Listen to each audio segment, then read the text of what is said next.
ఆలోచనకర్త బలవంతుల విధులు మనం ప్రతి విషయం ఆయన నిర్ణయించుకొని ముందుకు సాగినప్పుడు మన ప్రతి అవసరత ఏసు సంబంధించినటువంటి వాక్యం ద్వారా తెలుస్తాం. దేవుడు మరి లేఖన భాగమును ఆశీర్వదించి కలుగజేయగా ఆమె ఆమె అని ప్రార్థన. ప్రేమగల ప్రభ మీకు వందనాలు సంతోషం చెల్లించుకుంటున్నాను. నాయన మీ సన్నిధాన్ని మాట్లాడుతూ ఇచ్చిన తండ్రి ఎన్నో వరకు నా ప్రభా సంఘంలో నా తల్లి మహిమకరంగా నన్ను మేము వాడుతున్నాం చేస్తున్నాం. దేవ ఎక్కడున్నా మేము వాడబడేలా మీ ప్రభావ సాందాయించమని ప్రార్థిస్తున్నాం. నేను అక్క కలిసిన అక్కడ వెనుక అనేక మంది కలుగు చేసిన ప్రార్థనకు మీరు జవాబిస్తున్నాను. వేసినప్పుడు మా తండ్రి రేపు ఫంక్షన్ నీకు మహిమకరంగా జరిగించి మీ నామం చేసి ముఖ్యంగా వాతావరణ వ్యాపారం చూడండి అమ్మలో మాట్లాడి ప్రార్థిస్తాం.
స్తోత్రం సంపూర్ణుడా నీకు స్తోత్రం మా ప్రార్థనలను ఆలకించువాడా మా ప్రధాన యాజకుడా స్తోత్రం స్తుతులపై ఆసీనుడా స్తోత్రం సంపూర్ణుడా నీకు స్తోత్రం మా ప్రార్థనలను ఆలకించువాడా మా ప్రధాన యాజకుడా స్తోత్రం హల్లెలూయా హల్లెలూయా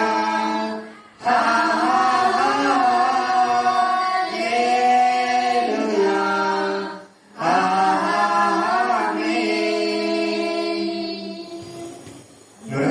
మృత్యుంజయుడా స్తోత్రం మహాబలుడా స్తోత్రం మహిమలను కొనిపోగొట్టలో నానున్న వేగవాహనుడా స్తోత్రం మృత్యుంజయుడా స్తోత్రం మహాబలుడా స్తోత్రం మమ్ములను కొనిపోవత్వరలో రానున్న వేగవాహనుడా స్తోత్రం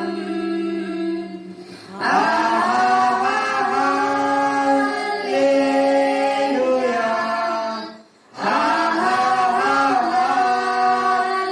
హల్లెలూయా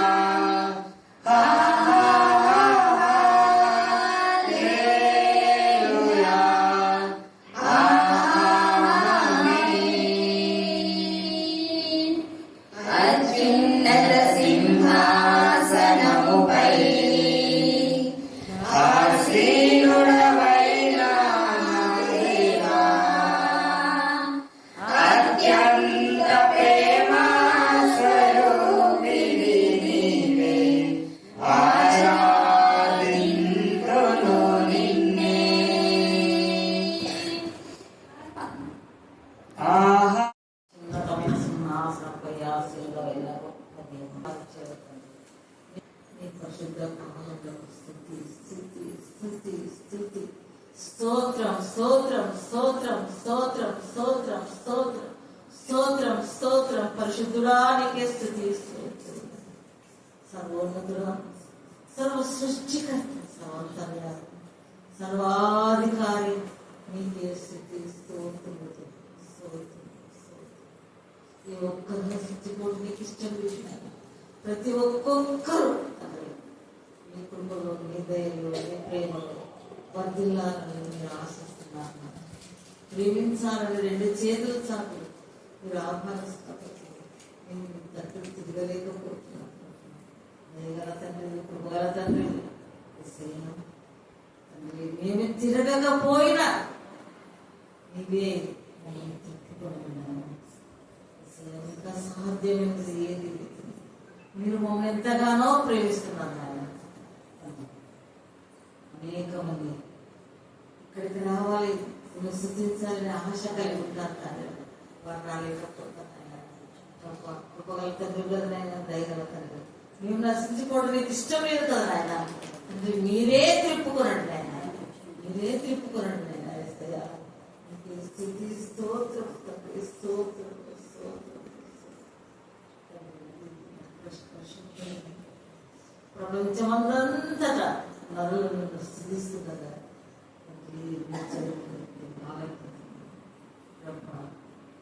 ఎవరెవరు ఎట్టి పరిస్థితులు ఉన్నారో ఏదీ లేదు సమస్తం తేటగా తెలియదు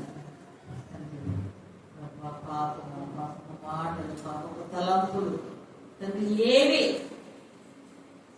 మాకు రాకముందే వాటిని లయపరచండి దేవుడు నిత్యుడగు ప్రభు పరిశుద్ధులు పరిశుద్ధులు పరిశుద్ధులు పరిశుద్ధులు పరిశుద్ధులే కెరాపుల శరాపులతో స్తుతించబడుతున్న దేవా మేము స్తుతిస్తున్నాం, మహిమపరుస్తున్నాం, ఘనపరుస్తున్నాం, ఆరాధిస్తున్నాం. ఆరాధనకు పాత్రుడు, ఎంతైనా నమ్మదగిన దేవుడు, చాడినంత దేవుడు, వాగ్దానాలు ఎన్ని అయినాను అన్ని ఉండమన్నట్టుగా మా జీవితంలో నెరవేర్చే దేవుడు ప్రభా. ప్రత్యేక రీతిలో ఈ రోజు దేవా ఎంతమంది బర్త్డే కార్యక్రమం కానివ్వండి, వెడ్డింగ్ డే, నా తల్లి హౌస్ డెడికేషన్, మా తల్లి రిటైర్మెంట్ కృతజ్ఞత కూడా కానివ్వండి దేవా, ఫ్యామిలీ ప్రేయర్స్ ఎక్కడ ఏ విధానంలో దేవా నా తల్లి నీ నామం పేడ జరిగే ప్రతి ఆరాధన నీకు ఇంపైన శ్వాస యాగంగా ఉంటుంది గాక. కరుణాపీఠంలో ప్రతి రోజు జరిగే ఆరాధన నీకు ఇంపైన శ్వాసంగా ఉన్నందుకు ఎంత స్తుతించబడ తక్కువే. అనుదినము నీ గడప ఎదురు చేరి, నీ ద్వారబంధంలో ఎదురు నీ ఉపదేశం వినేవారు తండ్రి ప్రభా.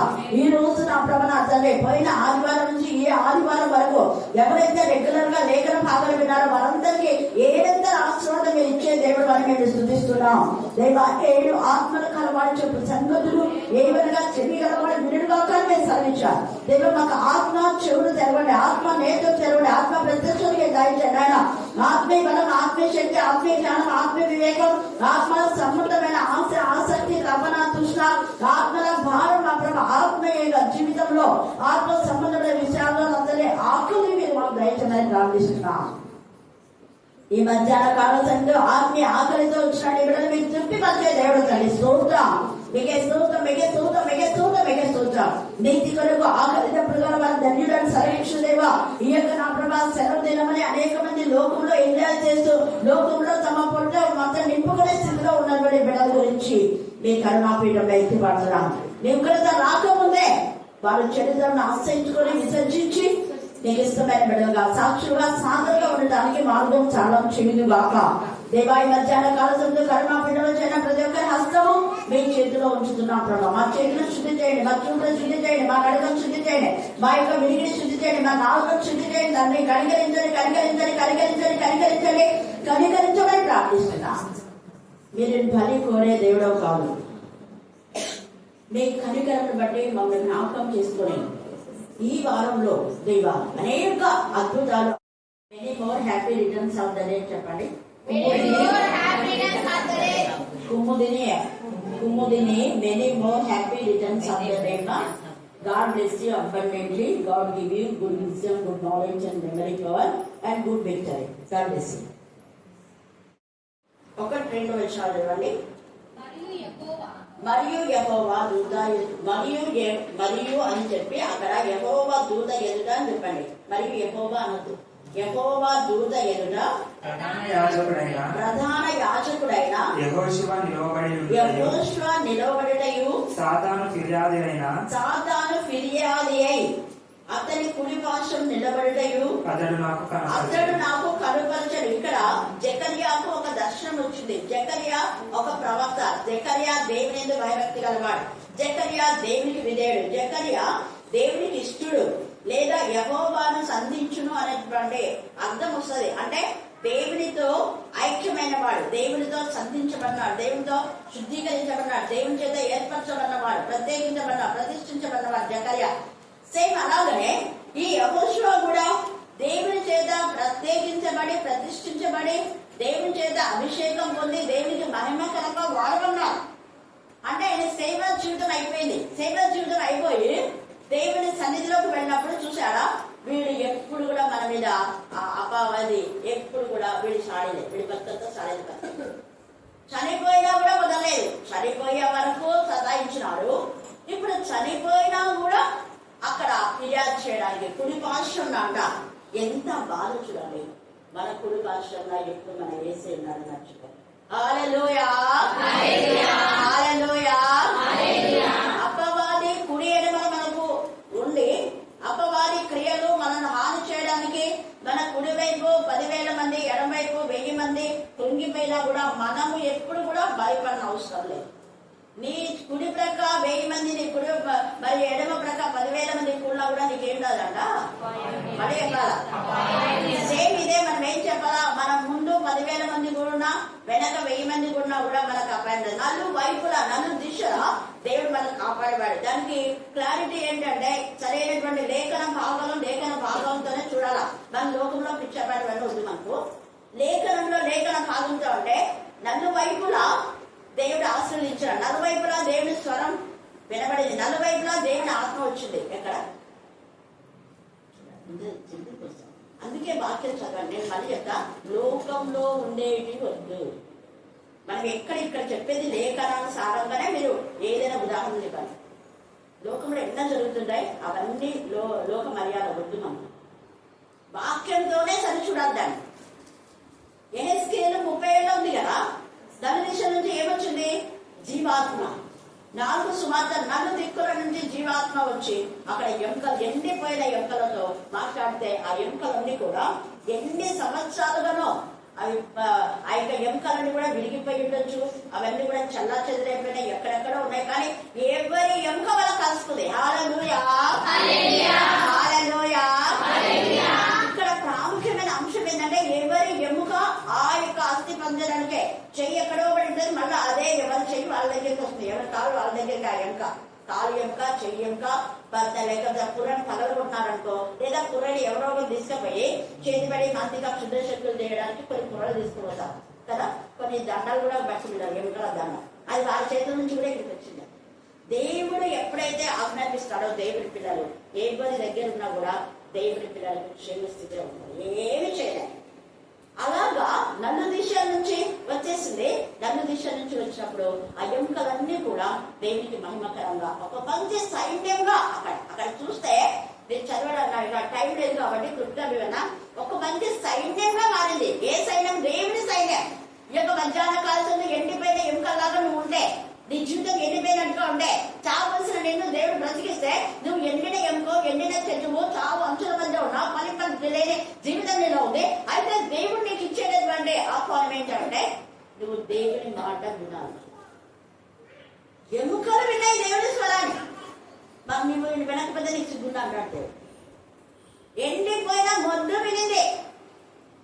మొద్దు ఏమైంది? విని పరిశుద్ధమైన చిగురు వచ్చింది. చూసావా? ఇంకా అయిపోయింది నా బతుకు అంటుంది. అయిపోయింది, లాస్ట్ మినిట్ లో ఉన్నా నేను. డాక్టర్స్ కూడా సర్వే చేస్తారు, వీడి పని అయిపోయింది, వీడు సస్తాడు వీడు అన్నారు. 48 గంటలు వీడు సస్తాడు అన్నారు. కానీ దేవుడు చావు బతుకుల మధ్య ఎంతమందికి ప్రాణం ఇచ్చాడు, జీవదాత. మన జీవదాత నీకు ప్రాణం ఇస్తే నీ బ్రతుకు ఎక్కడుంది? లోకంతో ముడిపడిందా? ఇంకా లోకంలో ఉందా? ఏ తండ్రి అయిన స్వరాన్ని విని రావా? ఎక్కడో ఉన్న ఎముకలని పరిగెత్తుకుంటూ వచ్చింది స్వరాన్ని విని. జీవం గల వాళ్ళని చెప్పుకునే మనం దేవుని స్వరాన్ని వినే కలుగుబడిగా రాకపోతే మనంతా దౌర్భాగ్య స్థితికి పోతుంది. ఆ ఎముకల్లో ఉన్న అపవిత్రత తొలగించాడు, అన్ని తొలగించాడు. మళ్ళీ వాడికి నూతన ఫార్మేషన్ మనం చూసినట్లయితే నూతన శరీరాన్ని ఇచ్చాడు. హల్లెలూయా, హల్లెలూయా. ఇక్కడ చనిపోయినటువంటి యెహోషువ అంతవరకు ఇది బాధించింది. ఇప్పుడు మళ్ళా ఇక్కడ చనిపోయిన తర్వాత యెహోషువ యొక్క శవం దగ్గర నిలబడి అది ఫిర్యాదు చేసి ఇతను దేవుడి రాజ్యానికి పోవడానికి లేదు. దేవుడి తండ్రి అయిన దేవుడే యెహోషువ అగ్నిలో నుంచి తీయబడిన కురిలాగా ఉన్నాడు. ఒక మండే జ్వాల.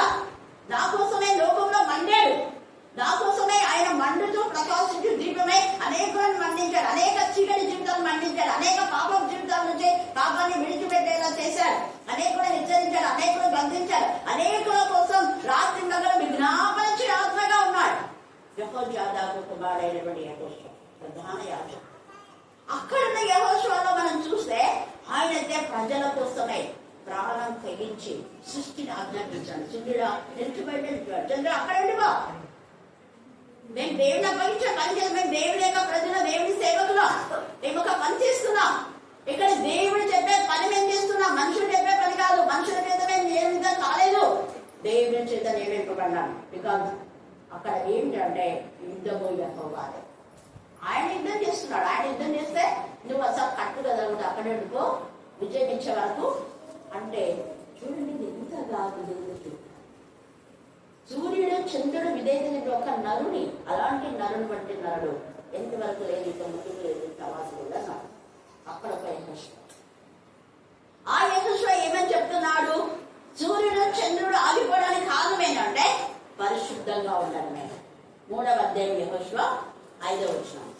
యెహోషువ అతని తల మీద అతని కాదు, ఇది కాదమ్మా, నేను 3వ అధ్యాయం యెహోషువ ఈ మధ్య అద్భుత కార్యములు చేయను. రేపు రేపు నువ్వు దేవుని సన్నిధికి రావాలంటే శనివారం రోజు నువ్వు శుద్ధి చేయబడాలి. ఆత్మకు మనసుకు శరీరం కల్మషం దేవుని సన్నిధిలో గోచారాలి. ప్రభా నేను ఈ మందిరానికి వెళ్తున్నా, నా ప్రవర్తన సరి చేయి. ప్రవర్తన సరి చేసుకునే దేవుని సన్నిధికి రావాలి. సరి చేసుకోకుండా కాదు, సరి చేసుకొని. చాలా మంది ఇక్కడికి రావాలని అంటుంటారు. నేనన్నా ముందు మీరు ప్రవర్తన సరి చేసుకొని రండి, ఏం పర్వాలేదు. మీరు ఎక్కడున్నారు? ఇంకా పాపం జీవితంలో ఉన్నారేమో, ఇంకా అక్రమంగా దోచుకునే జీవితంలో. వాక్యం చెప్పడం అంటే చేయడం కాదు. అందుకే బోధించే బోధకుడా, నువ్వు వాక్యాన్ని బోధిస్తున్నావు, నీకు నీవే బోధించుకోవా? ఉందా వాక్యంలో? ఉందా లేదా? ఉందా? ఎంతమంది ఉన్నారు చెప్పండి, ఎంతమంది చదివారు? న్యాయంగా కొంతమంది. బోధించే బోధకుడా, నీకు నీవే బోధించుకోవా? ఒకరిని ఆశించవద్దా అంటున్నావు, వాళ్ళు ఆశిస్తున్నావే. ఒకరిని ఆశించవద్దా అన్నప్పుడు ఆశించడం ఎందుకు? ఒకరి తర్వాత ప్రభు అన్నప్పుడు ఈ యొక్క రొట్టెలు, ఈ యొక్క శరీరంలో రక్తంలో తినే పద్ధతి ఒక్కరి ఏసు యొక్క శరీరం అని వివేచించి తినండి. తిన్న ప్రతి ఒక్కరు ఏం చేయాలా చెప్పాలా? తిన్న ప్రతి ఒక్కరు ప్రచురించాలి. మరి వాళ్ళు ప్రచురించకుండా నేనే 4 వారాలు ప్రచురిస్తా అంటే నువ్వు వాక్యం విరుద్ధం కదా. ఎవరో చేసినటువంటి ఏర్పాట్లు నువ్వు లాగేసుకుంటే అది విరుద్ధం కాదా? అది పొరుగు వాళ్ళు వేస్తే ఏం చేయాలంటే 4 దేవుడు లాగేసుకుంటారు. ఒక్క బెర్షెబాను తీసుకుంటే 4 బాలను విభాజన, 4 కాదు 8 మంది ఇచ్చారు. దేవుడు లెక్కలు అలానే ఉంటాయి. ఒక్కరు తీసుకుంటే 4 వాళ్ళని దావిడు చెప్పాడు లెక్కలు. దేవుడు చెప్పాడు నీ లెక్కలు 4, నా లెక్కలు 8 మంది అంటాడు. తన భార్యలందరినీ కూడా చూడండి ఎంత బాధాకరం. వాళ్ళ భార్యలు అపవిత్రం కావడానికి కారణం దావిదే. ఈ మధ్యాహ్న కాల సమయంలో నీ పిల్లలు అపవిత్రం కావడానికి నీ పాపమేమో, నీ భర్త అపవిత్రం కావడానికి నీ పాపమేమో, నీ భార్య అపవిత్రం కావడానికి నీ భార్య పాపమేమో, నీ పిల్లలు దేవుని మందిరానికి రాకపోవడానికి నీ పాపం కారణమేమో. పాపం తీసేస్తాడు. ఇక్కడ అంటున్నాడు రేపు దేవుడు అద్భుతం చేస్తాడు, కానీ ఈ రోజు నువ్వేం చేయాలి? శుద్ధి చేస్తాడు. రేపు దేవుడు అద్భుతం చేస్తారు కాబట్టి మిమ్మల్ని మీరు పరిశుద్ధపరచుకోండి. ఆయన పరిశుద్ధం కాబట్టి ఇక్కడ కూడా యెహోషువ కుమారుడు అనే యెహోషువ ఆయన ఎంతగా పరిశుద్ధపరచబడినాడు. దేవుడే సాక్ష్యం ఇస్తున్నాడు. కానీ అపవాది ఈ యొక్క ఏమంటున్నా అంటే ఆయన యొక్క బస్తాలు కొంచెం పాతగా ఉన్నాయి, కొంచెం పాతగా బస్తాల గురించి అడుగుతుంది. చూసారా ఎంత ఇది? చూడండి ఈ యొక్క అపవాది ఫిర్యాది అతని కుడి పార్శ్వన నిలబడి ఇటుడయో అతను నాకు కనుపరిచాను. అప్పుడు వెంటనే యెహోవా దూత గుర్తుపెట్టుకోవాలి. అపవాది నిన్ను శోధించడానికి వస్తే వెంటనే దేవుడి దూత వాడిని లాగి చెప్పబెట్టి పడేస్తాడు. హల్లెలూయా, హల్లెలూయా. నువ్వు కన్నీరు కాలుస్తున్నావు అంటే నీ పక్కన ఉన్న దూత నీ కన్నీరు చూస్తున్నా నీకు తెలియదు, నీకు తెలియదు. నువ్వు బాధపడుతుంటే యెహోవా దూత రొంబ ఆనించుకొని నీకు సేద తీరుస్తావు. నువ్వు అక్కడ చచ్చిపోవాలని చెప్పి అపవాది ప్లాన్ వేసి నీకు చెప్పడానికి అపవాది చూస్తే అపవాదిని తీసి అక్కడ పడేస్తారు. అపవాది యొక్క క్రియలను గుండాలు పడేసి నిన్ను దేవుడు లాగే రక్షిస్తే నువ్వు ఎక్కడున్నావు? ఉన్నావా దేవుడి సన్నిధిలో? నీకు దేవుడి జీవం ఇస్తే ఎక్కడున్నావు? అడుగుతావు దేవుడి లెక్కల దగ్గర చాలా ఉండేది. మరలా పాపంలోకి వెళ్ళదు. చరిత్రను అస్తయించుకొని విసర్జించాలి. ఆ రోజు పవన్ చెప్పింది చెడుతనంను అసహించుకోవాలి, విసర్జించాలి, విడిచిపెట్టాలి. అసహించుకొని ప్రాణ్యత ప్రభా నేను పాపిని, గోర పాపిని, పందిని ప్రభా, కుక్కని ప్రభా, నక్కని ప్రభా, ఊక మానలు అంటే కాదు. నేను గోర పాపిని ప్రభా, ప్రభా పాపులలో ప్రథమ పాపిని ప్రభా అంటే వగలేట్టున్నాను ప్రభా కనుక వగలేట్టున్నాను. ఎందుకు అంటే అక్కడ సౌలు కూడా ఏం చేస్తారు? మొదటి సమయంలో మీకు తెలుసు కదా సౌలు ఎందుకు ఏడుస్తాను చెప్పండి. సౌలు ఎందుకు ఏడుస్తాను మీరు చదివారు కాబట్టి అడుగుతున్నాను. నేను దగ్గర చెప్పకుండా ఏమో కరెక్ట్ చెప్తుంది లలిత. శంఖాన్ని వృత్తికి పోయినప్పుడు సౌలు యొక్క వస్త్రాన్ని కోసేస్తారు. కోసేస్తే దావీదే నాయన క్షమించండి. సౌలు ఏమంటాడు? దావీదు నాయన, దావీదా నువ్వు ఎంత ఉపకారం ఉంది నాయన నీకు. ఖచ్చితంగా నువ్వు రాజు అవుతావు. తనే నోటితో తనే ఒప్పుకుంటాడనే నేను చస్తాను, నేను చస్తాను, నువ్వు రాజు అవుతావు. నా కొడుకు చస్తాడు, నువ్వు రాజు అవుతావు. అయితే నువ్వు రాజు అయినాక నా సంతతికి ఉపకారం చేయమంటే ప్రామిస్ మేరకే ఉపకారం చేశాడు వ్యక్తి గురించి. కానీ అతని సంతతి కాదు, యోనాతాను సంతతి. అప్పుడు అంత నాయనని మన చంపాలని చూస్తాం. ఎంత నీచుడు చూడండి సౌలు. అందుకే దురాత్మ ఆయన ప్రేరేపణ. కానీ దేవుని దూత ఎప్పుడు దావిని తోడుగానే కాపాడతాడు. సౌలేమో దురాత్మ ప్రేరేపింప చేసి అతను చంపాలని అనుకుంటుంది. దేవుడు దావీదుకు తోడుగానే దావీదు బ్రతికిస్తూనే ఉన్నాడు. అయ్యో అభిషిక్తునే నేను ఎలా రక్షిస్తాను?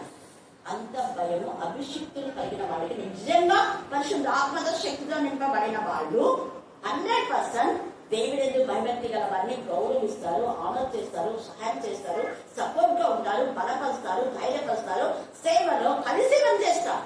అది అక్కడ లేదు. ఎవరొద్దు నేనే చేయాలంటే అసలు నువ్వు అన్ఫిట్ ఫర్ దేవుని యొక్క సేవకుడుగా ఉండడానికి నీకు అర్హత అస్సలు లేదు. దేవుని సేవకులు కలిసి పనిచేశారు. యోహాం కానీ యెహోషువ కానివ్వండి, ఇక్కడ కూడా యెహోషువ అనేక మంది యెహోషువ కాలేదు. ఎక్కడ ఇద్దరిద్దరిని పంపిస్తారు. అలాగే యోహాను తర్వాత పేతురు కూడా దేవుని మందిరం, పౌలు శీల ఇంకా బర్నబా తిమోతి వీళ్ళందరూ కలిసి అప్పుల్లో ఇస్కిల్లా పౌలు. హల్లెలూయా హల్లెలూయా హల్లెలూయా. పరిశుద్ధ పరచుకోవాలి. ఇక్కడ ఇంతగా ఇక్కడ మీద పరిశుద్ధ పరచుకున్నా కూడా ఇంత పరిశుద్ధుల్లోనే చిన్న మచ్చను చూస్తే మరి మన భక్తుల్లో ఏమి చూస్తాం? ఈ యొక్క మధ్యాహ్నం అంతా ఆత్మ పరిశీలన చేస్తున్నాం. మనం ఎన్ని తప్పులు దేవుడికి చేస్తున్నాం, ఎన్ని విరుద్ధంగా ఉన్నాం, ఎంత పాపం చేస్తున్నామేమో ఒక్కసారి ఆత్మ పరిశీలన చేసుకుందాం. దేవుని సన్నిధికి వెళ్ళినప్పుడు ఇవన్నీ సాతాను మన ముందు పెట్టి అడుగుతాడు. వాడు ముందు పెట్టి వీడు ఇలాగున్నాడు, వీడిని ఎలాగ పరలోక రాజ్యాలు పంపిస్తావు, నేను ఇంకా చిన్న మనుషులు అంటే తీసి తోసి నరకానికి పంపించినావు నన్ను అని వాడు ఫిర్యాదు చేసుకుంటాడు. వాడి పని అదే. అందుకే ప్రకటన 12లో ఉంది. ఎప్పుడు వాడు మన మీద అపవాది, ఎప్పుడు నేరాలు మోపుతూనే ఉంటాడు. వీడు 12వ అధ్యాయం చదువుకున్న తర్వాత ఇక్కడ ప్రకటన 12లో ఆ మాట ఉంది. ఇక్కడ కూడా వీడు ఫిర్యాదు ఉంటాయి. వెంటనే దేవుని దూత ఏం చేస్తుందంటే గద్దించి సాతాను యెహోవా నిన్ను గద్దించును. మరి అంటున్నామా, నువ్వు దేవుని దూతమైతే, నువ్వు దేవుని బిడ్డవైతే, భక్తి చెందుతానైతే, నీకు దేవుని పిల్లలను బాధ పెడుతున్న వాళ్ళని గమనిస్తున్నావా? నువ్వు ఊరికే మాకు తెలీదు అంటున్నావు. చూడండి, ఏమో మాకు తెలీదు, తెలియనట్టుగా నటిస్తున్నావా? చూడండి, గద్దించును. యెరూషలేములో కోరుకుని యెహోవా నిన్ను గద్దించును. ఇతడు అగ్నిలో ఉండి తీసిన కొరివలే ఉన్నాడు కదా. అదే మన ధ్యానాంశం. యెహోషువ అగ్నిలో ఉండి తీసిన ఒక జ్వాల, మండే జ్వాల, మండుచు ప్రకాశించు దీపమైనటువంటి వ్యక్తి. మరి మన అగ్నిలో నుంచి తీసిన కొరిలాగా ఉన్నామా? అగ్ని లాంటి మహాశ్రమలో కూడా కాలిపోకుండా షేర్ అవుతున్నామా మనం? అందుకే మొదటి పేతురు 4:12 ఉంది. అగ్ని లాంటి శ్రమలు వచ్చినప్పుడు ఏదో విద్య సంభవించాడు, వెంబడి పడిపోద్దండి. వాటిలో నుంచి దేవుడిని షేర్ చేస్తున్నాడు. అగ్ని పరీక్షకు వెళ్ళిన బంగారు షేర్ చేస్తున్నాడు, శుద్ధి చేస్తున్నాడు. నీలో ఉన్న సమస్త కల్మషంలో తగరంను తీసేస్తున్నాడు. వెండి నిర్మలం చేయగా దేవుడు మనం నిర్మలం చేయడానికి అగ్ని పరీక్షలో వెళ్ళాల్సిందే. అబ్రహాం అగ్ని పరీక్షకు వెళ్ళాడు, కుమార్ని ఇస్తానన్నాడు. పరీక్షలో ఓపం చేశాడు, ఘనమైన విజయాన్ని సాధించాడు. ఇక్కడ కూడా ఏమంటున్నాడు? ఏంటనే యెహోవా దూత అతనితో గద్దించి అంటున్నాడు కదా, యెహోషువ మలిన వస్త్రములు ధరించిన వాడై దూత సముఖంలో నిలబడి ఉంటాడు. ఆ మలిన వస్త్రాలు ఏంటంటే నీలో ఒక సంబంధం, ఒక రక్త బంధం ఏమైనా ఉండిందేమో యెహోషువ, ప్రధాన యాజకుడైన యెహోషువ. అందుకని ఆ ఒక్క మలిన వస్త్రాలు తీసేయమంటాడు. తీసేస్తాం, ఏం తీసేస్తాం? నీవు చేత కానీ దేవుడు తీసేస్తాం.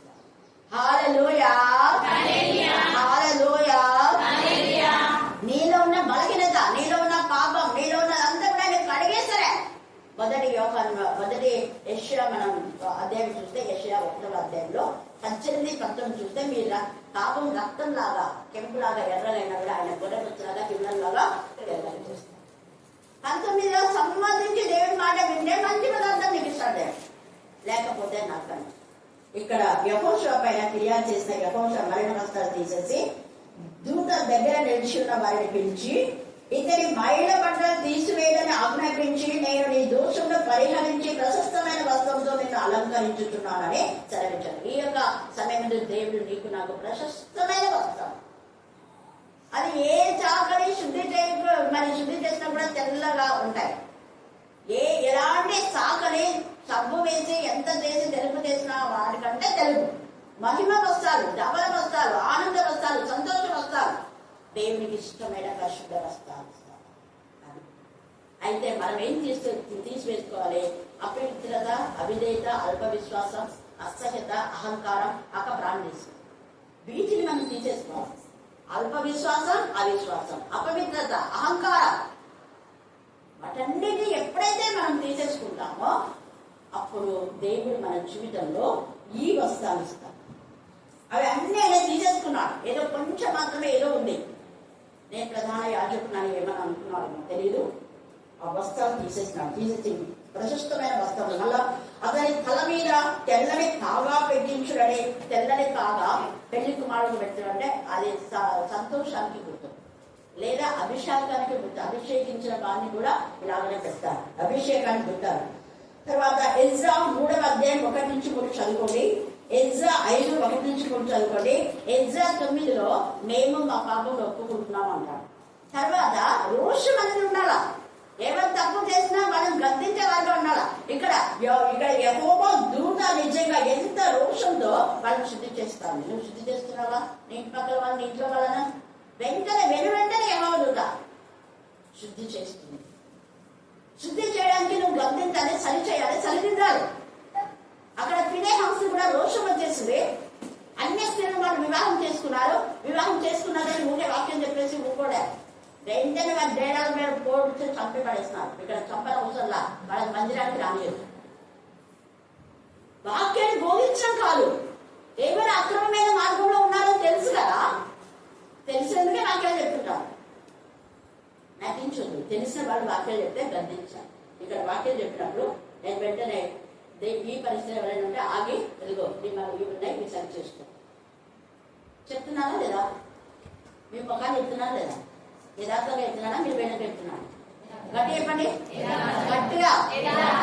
తల్లిని, పిల్లలను, తండ్రిని, ఫ్యామిలీని పిలిచి మళ్ళీ చెప్తారు. అలా చెయ్యాలి. ఏసే అలాగే చేశారు. మనం కూడా అలాగే చేయాలి. దైవజనం ఏసయ్య మీరంతా వేషధారులు, శాస్త్ర పరిచయాల వాళ్ళ ఎదుట అన్నారు, కానీ వాళ్ళ నాకు కొనిచ్చుకోవడంలా.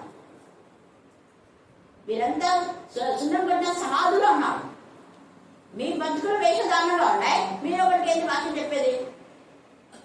ధర్మశాస్త్రం మీకు సరిగ్గా మీకు లోక మర్యాదలు ఆలోచించు. లోక మర్యాదను అనుసరించదని దేవుడు చెప్తే మీరు అనుసరించేది లోక మర్యాద అవుతుంది. ఇక్కడ ఎంత చక్కగా శుద్ధి చేసుకున్నాడు. ఎజ్రా 10వ అధ్యాయం మీరు చదివితే అన్ని స్త్రీలు అందరూ ఎవరెవరు చేసుకున్నారు, అందరు వెంటనే పిలిచినాడు. ఎవరెవరు అన్ని స్త్రీలు చేసుకున్నారు, పడి ఇల్లంతా చచ్చేయండి. అన్ని స్త్రీలు చేసుకున్న వాళ్ళందరూ తీసుకున్నాడు. అందరిని తీసుకొచ్చినాడు. అందరూ కలిసి ఒప్పుకున్నారు. 10వ అధ్యాయం మీరు బాగా చదవాలి. నేను ఇక మీద అన్ని స్త్రీలను వివాహం చేసుకుని ఎవరు చేసుకున్నారో వాళ్ళందరూ వదిలేస్తున్నారు. పరిశుద్ధపరచుకోండి. మీరు అర్థం చేయాల్సింది. ఒక సంఘ పెద్దలు, ఒక దైవజనుడు, ఒక పెద్దలు, ఒక తండ్రి, ఒక తల్లి మీ పిల్లల యొక్క పాపములు మరి ఇలాగా దేవుని సరిలో వాక్యం ద్వారా చెప్పి గద్దించి సరిచేయాలి, సరిదిద్దడమే. 2వ దొంగ సరి చేసుకున్నాడు, సరిదిద్దడానికి ప్రయత్నించాడు. సరి చేయబడితే డజన్ మ్యాటర్. ఒక దొంగ శుద్ధి చేయబడ్డాడు. అతని మరణ వస్త్రాలు దినసరి ఏసయ్య రక్తంలో కడిగాడు. ప్రశస్తమైన వస్త్రములతో నేడే నువ్వు నాతో కూడా పరదేశంలో ఉంటున్నావు. పరదేశంలో ఉండే వాళ్ళంతా ప్రశస్తమైన వస్త్రాలే. హల్లెలూయా, హల్లెలూయా. దొంగ మార్చబడి ఇంకొక దొంగ రక్షించాలని తప్పన జీల్ ఎంత రోషం వచ్చేసింది. మరి మనకు రోషం వస్తుందా? రోషం కోసం నేను బ్రతుకుతున్నాను. చూడండి. తర్వాత ఇక్కడ మనం చూస్తే హగ్గయి 2:1-5 కూడా మీకు తర్వాత చదువుకోండి, ఇప్పుడు టైం లేదు. యెహోషువలో మనం చూస్తే అదే 1వ అధ్యాయం కూడా 5-9 దాకా చూస్తే దేవుడు అతను రక్షిస్తాడు, రక్షించేవాడుగా కొన్ని హెచ్చరికలు చెప్తాడు. నువ్వు ఈ ధర్మశాస్త్ర గ్రంథంలో ఎప్పుడు చదవాలి, వినిపించాలి, అనేక ప్రజలు వినిపించాలి. అప్పుడే నువ్వు రక్షించబడేవాడు. రక్షణ బాణం. నువ్వు రక్షించే వాళ్ళలో ఉంటే వేరే వాళ్ళని కూడా రక్షిస్తావు. నువ్వు పరిశుద్ధంగా ఉండి వేరే వాళ్ళని పరిశుద్ధంగా చేస్తావు. నువ్వు దేవుడికి ఇష్టడుగా ఉండి వేరే వాళ్ళని దేవుడికి ఇష్టడుగా చేయాలి. దేవుడు లేఖను బాగా దీవించి ఆశీర్వదించుగాక. ఆమేన్, ఆమేన్, ఆమేన్. ఇంకా ముందు వీలైతే రాత్రి వేళ ధ్యానం చేస్తున్నాం. ఈ సమయం ప్రార్థన. ప్రేమిస్తున్న విధానానికి మీకు స్తోత్రం తండ్రి. మీ యొక్క వాక్యాన్ని తండ్రి నేను మీ యొక్క బిడ్డ తండ్రి నేను మరుగు చేర్చుండగా తండ్రి నేను ఈ యొక్క ఆదివారం దినమందు తండ్రి నేను ఏది మీరు తండ్రి నేను మాతో మాట్లాడతారు, ఏది మీరు మాకు మరుగు చేస్తారని తండ్రి నేను వర్షం సైతం తండ్రి నేను ఇక చేయక తండ్రి నేను మమ్మల్ని మీ యొక్క సన్నిధానంలో తండ్రి నేను నడిపించుకున్న విధానానికి నీకు స్తోత్రము తండ్రి. గొప్ప దేవానికి స్తోత్రము తండ్రి. నేను నీ అంత ఉంటే తండ్రి నేను సమస్తము తండ్రి నేను మా ఎడల తండ్రి నేను ఈ సాధ్యపరిచే దేవుడు వింటున్న విధానానికి నీకు స్తోత్రము తండ్రి.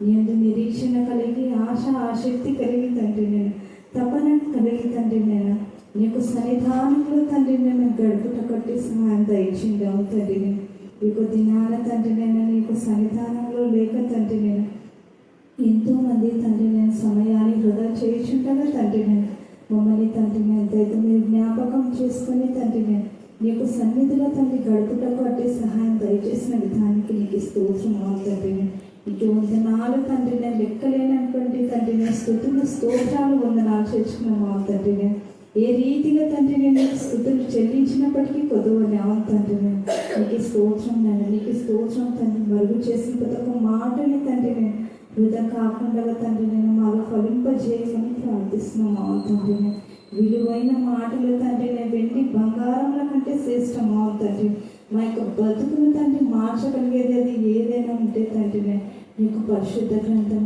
తండ్రి నేను నీకు గ్రంథము లేకపోయినప్పటికీ తండ్రి నేను యొక్క మాట అనుకూల సారంగా తండ్రి నేను మా యొక్క పిల్లలు జీవించి ఉన్నారు తండ్రి.